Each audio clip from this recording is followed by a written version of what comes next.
Mesdames et messieurs, bonjour et bienvenue dans votre journal quotidien Asie à la une. Je suis Dorothée Le Renard. Voici tout de suite les titres de ce vendredi 10 février. Tweedang au défilé du Nouvel An chinois à Flushing. Le régime chinois oppose son veto aux Nations Unies. Le plus gros nouveau-né de Chine. Samedi dernier à Flushing, New York, des bénévoles du Centre mondial des démissions du PCC ont participé pour la première fois au défilé du Nouvel An lunaire. Selon certains participants, cette année apportera de grands changements à la Chine. Voyons ce reportage de notre correspondant à New York.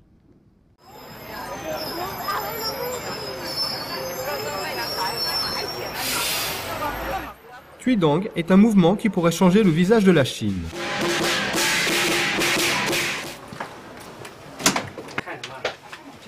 En Chine continentale, Tweedang, qui signifie démissionner du Parti communiste chinois, est un mouvement qui se diffuse de bouche à oreille par téléphone et sur Internet au travers de la censure.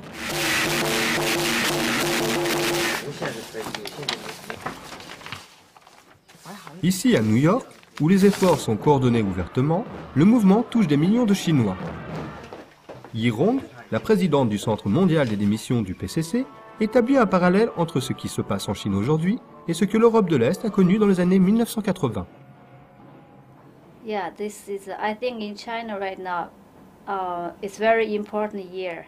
Je pense que pour la Chine, c'est une année très importante, cette année du dragon. Beaucoup de Chinois se réveillent. On peut voir toutes ces pétitions, les confrontations avec la police, les disputes avec les agents de la sécurité publique. Ça se passe à peu près partout et tous les jours en Chine.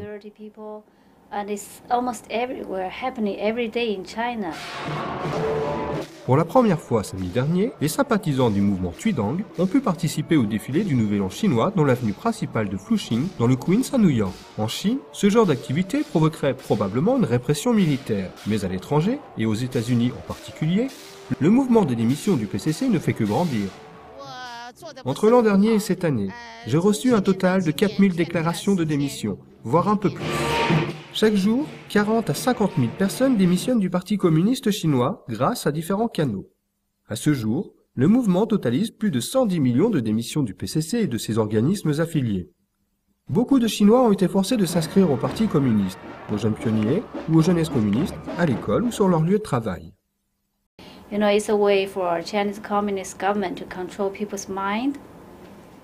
C'est une façon pour le régime communiste chinois de contrôler l'esprit des gens. Quand une personne est membre du parti, elle doit faire un rapport de sa façon de penser au secrétaire du parti et au personnel du parti. Que pensez-vous de chaque mouvement politique? Il y a eu tellement de mouvements politiques dans l'histoire chinoise. Donc, spirituellement, vous n'êtes pas libre, vous avez peur, votre pensée est contrôlée par le parti.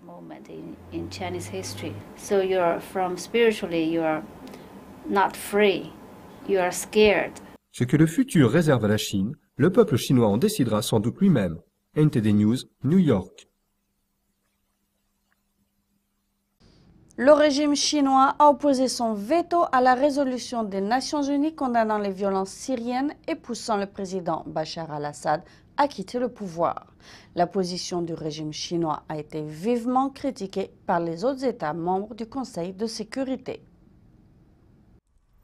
Le régime chinois a défendu son veto hautement controversé à l'encontre de la résolution des Nations Unies demandant au président syrien Bachar al-Assad de quitter le pouvoir. Les autres membres du Conseil de sécurité des Nations Unies ont dénoncé ce veto.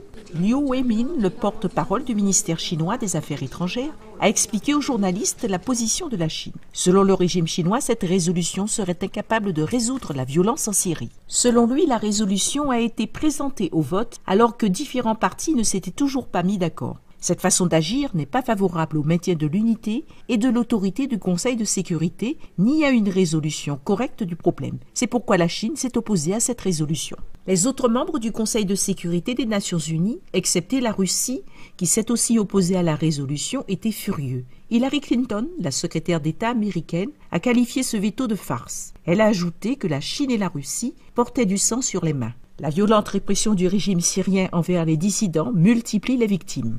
Osamu Fujimura, le porte-parole du gouvernement japonais, a critiqué les membres du Conseil de sécurité de ne pas s'être unifiés sur la question de la Syrie.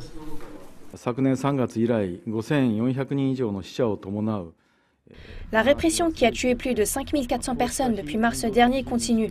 Il est très décevant que le Conseil de sécurité des Nations Unies, composé de membres ayant des responsabilités au sein de la communauté internationale, ait échoué à envoyer un message fort pour condamner une situation aussi inhumaine et antidémocratique.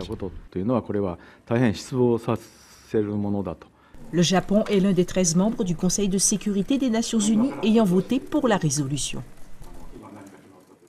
Samedi dernier, l'afflux de neige a été une aubaine pour la première Coupe du Monde de polo sur neige durant laquelle 12 équipes internationales se sont affrontées.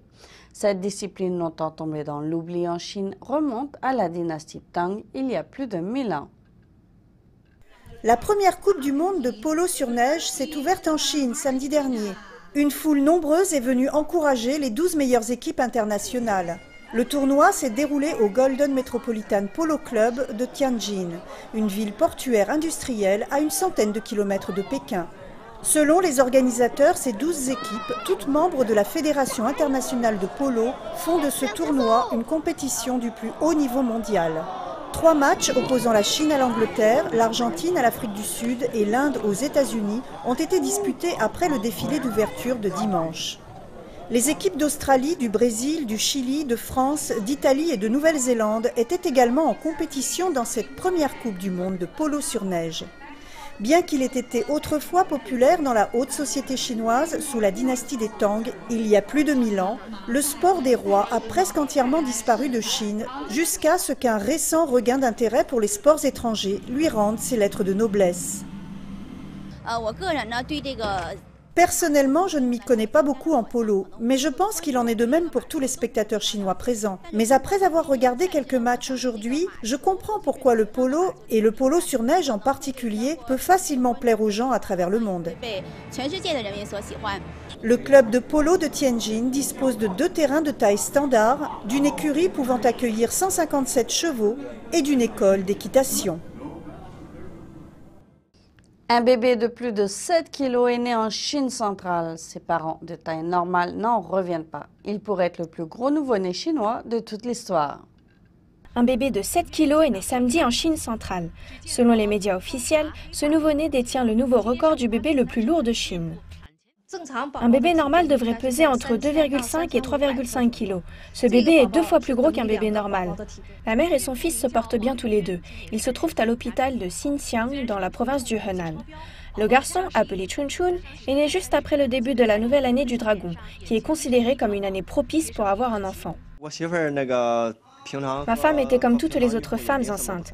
Elle mangeait et buvait normalement comme elle devait, mais elle a accouché d'un bébé vraiment énorme. Aujourd'hui, c'est le premier jour du printemps dans le calendrier chinois, donc c'est un bébé dragon. Je suis très heureux.